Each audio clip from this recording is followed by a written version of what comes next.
Friends, నేను మీ నెల్లూరు లక్ష్మిని. ఈరోజైతే మా చిన్ను ఇంకొక కథతో వచ్చేసింది ఫ్రెండ్స్. ఏంటి ఆ కథ ఏందో చెప్తుంది. నువ్వు పరిచయం చేసుకోమ్మా ఫస్ట్. హలో అందరికి, ఈరోజు అయితే నేను మీకు ఇంకా కథ చెప్పడానికి ఎవరు అసలు? నేను మీ ముత్యం చిన్మయిని. ఏం కథ?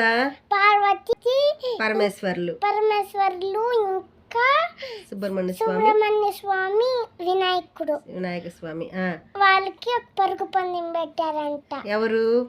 వినాయక స్వామికి సుబ్రహ్మణ్య స్వామి. ఎవరు పందెం పెట్టారు? వాళ్ళ అమ్మ నాన్న. ఎవరు వాళ్ళు? పార్వతి పరమేశ్వరులు. ఏమని పందెం పెట్టారు? దేనికి పందెం పెట్టారు? మూడు లోకాలు చుట్టి రావాలి. ఎవరు ముందు వస్తే వాళ్ళకి జ్ఞాన ఫలం. సరే, లాస్ట్ లో చూపిద్దాం అది. సరే.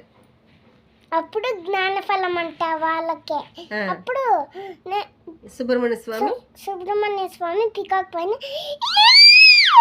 ఎగిరిపోయాడంట. అప్పుడు వినాయక స్వామి ఎలుకపైన వెళ్ళలేడంట. 3 లోకాలు తిరిగి. ఎందుకు వెళ్ళలేడు?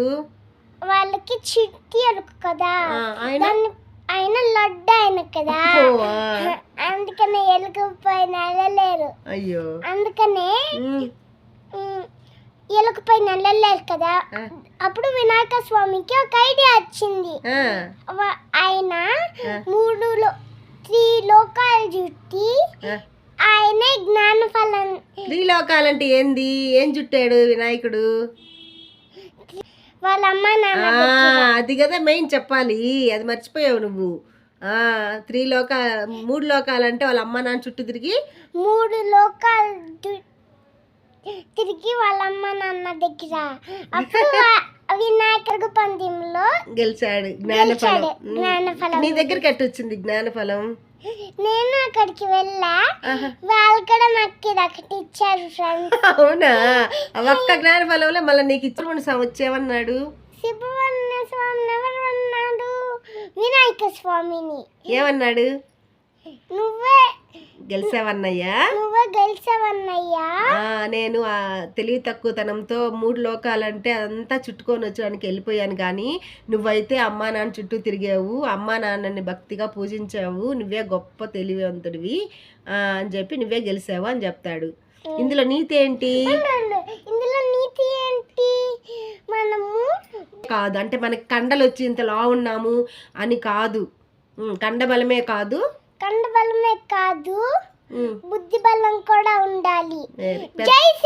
పెద్దల్ని గౌరవించాలి, అమ్మా నాన్ని పూజించాలి. అప్పుడే మనకి మంచి జరుగుతుంది.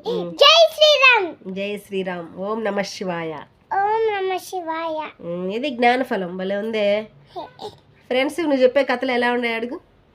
నేను చెప్పే కథలు అట్లా ఉన్నాయి ఫ్రెండ్స్, బాగున్నాయా? అయితే రేపు ఇంకో కథ చెప్పుకుందాం.